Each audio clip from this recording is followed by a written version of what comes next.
이 사진을 보여주지 마세요. 리투아니아가 마음을 바꿔서 X년 후에 납품되는 레오파드2A 대신 1년 후에 납품되는 K2로 바꿀 수도 있거든요. 최근 SNS에 폴란드 평원과 진창에서 훈련하는 K2 전차의 사진이 대거 올라왔습니다. 실전을 방불케 하는 훈련장에서 나란히 도열한 K2 전차가 내뿜는 아우라는 엄청났습니다.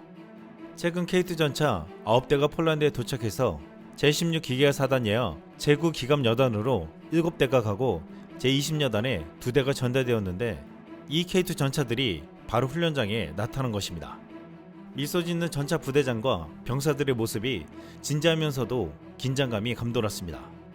폴란드 제16 기계화 사단은 러시아 칼리닝그라드와 마주하고 있는 최전방 지역을 지키는 부대로 K2 전차 K9 자주포가 가장 우선적으로 배치된 곳인데 지금 도착하는 K2 전차도 모조리 이곳으로 가고 있습니다. 폴란드를 비롯해 나토에서는 이 지역을 최전방으로 여기며 전략적으로 매우 중요하게 평가하고 있습니다. 이에 러시아에 대항하는 나토 전방 전개군도 이곳에 주둔하고 있습니다. 최근 제16 기계사단은 코드명 투막 24로 부대를 총동원해 최대 규모의 전술훈련을 시작했습니다. 이번 훈련은 고급 전술 시나리오와 시뮬레이션 기술을 사용하여 실제 충돌에 최대한 가까운 조건을 가지고 벌인다고 했습니다. 이 훈련은 정말 실제 전쟁처럼 하고 있는데 그 이유는 최근 러시아가 이곳을 공격할 수도 있다고 발언했기 때문입니다. 지난 19일 우크라이나가 미국이 제공한 장거리 전술 탄도미사일 에이테크스로 결국 러시아 본토 타격을 감행했습니다. 러시아 국방부는 우크라이나가 브란스크주 군사시설 미사일 6발을 발사했으며 이 가운데 5발을 요격했다고 밝혔으나 거짓말임이 드러났습니다. 로이터 통신 등 외신에 따르면 우크라이나는 19일 새벽 러시아 브란스크주 무기고를 향해 에이테크스 8발을 발사했다고 했는데 이 가운데 2발은 러시아 방공망에 요격되었으나 나머지 6발은 목표물을 타격한 것으로 전해졌습니다. 적잖게 타격을 입은 것이 확실합니다. 이렇게 러시아 본토 공격이 본격화되면서 러시아가 핵무기를 쓸 수도 있다는 우려가 나오며 긴장감이 최고조에 이르고 있습니다. 러시아는 핵무기 사용 조건을 완화해 우크라이나도 핵공격 대상으로 포함하는 핵카드로 맞불을 놨습니다.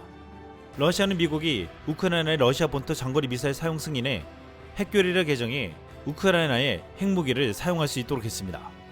우크라이나가 러시아 본토를 직접 타격할 수 있는 강력한 수단을 확보함으로써 이제 천지를 넘긴 전쟁은 새로운 국면을 맞이했습니다.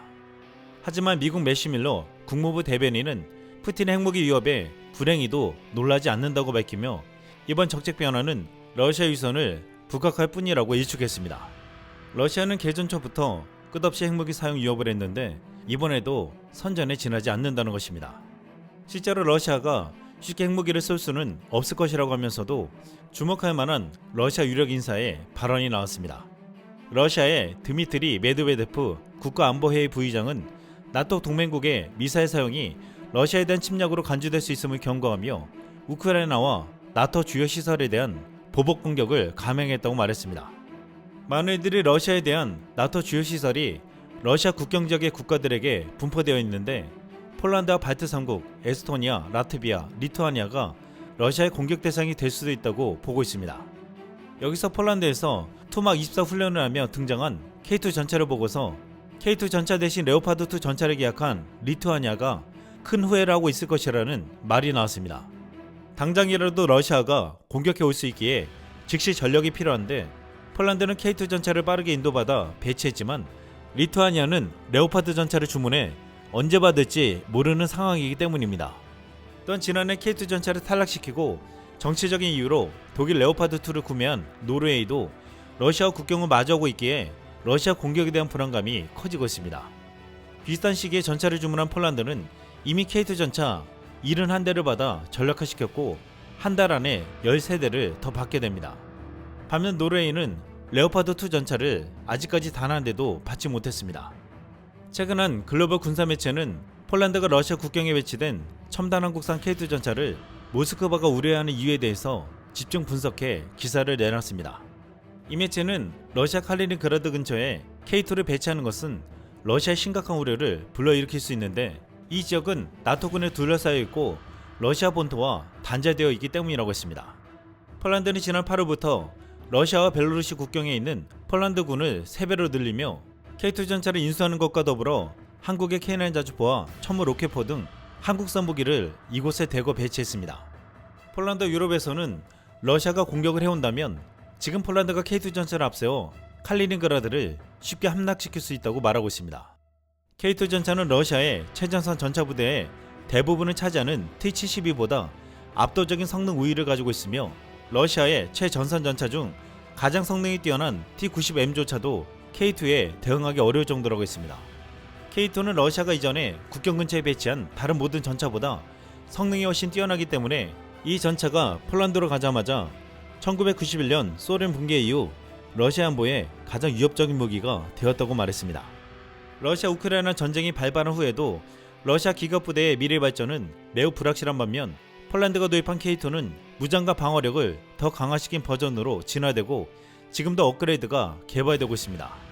무려 K2 전차 1000대를 도입해서 나토 최고의 기갑부대를 완성하겠다는 폴란드에 러시아는 감히 지상 전력으로 붙을 엄두를 낼 수 없다는 것입니다.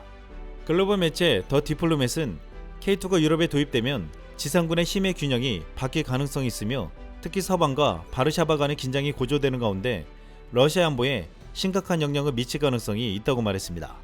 특히 K2가 공급되는 속도는 폴란드가 이웃 국가의 군대를 강화시킬 수 있는 능력에 직접적인 영향을 미친다고 했습니다. 그러면서 이는 생산 중인 위랑 서방 전차인 독일의 레오파드2와 미국의 M1 에이브람스와 대조되는데 이 전차의 고객은 납품이 시작되기까지 몇 년을 기다려야 한다고 말했습니다.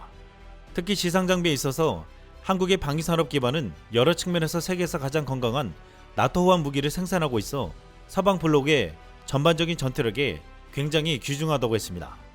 지금 K2 전차는 폴란드에 이어 예상치 못한 남미 페루가 도입을 선언해서 화제가 되고 있는데 도입을 검토하고 있었던 체코, 오만, 인도 등에서도 움직임이 빨라지고 있습니다.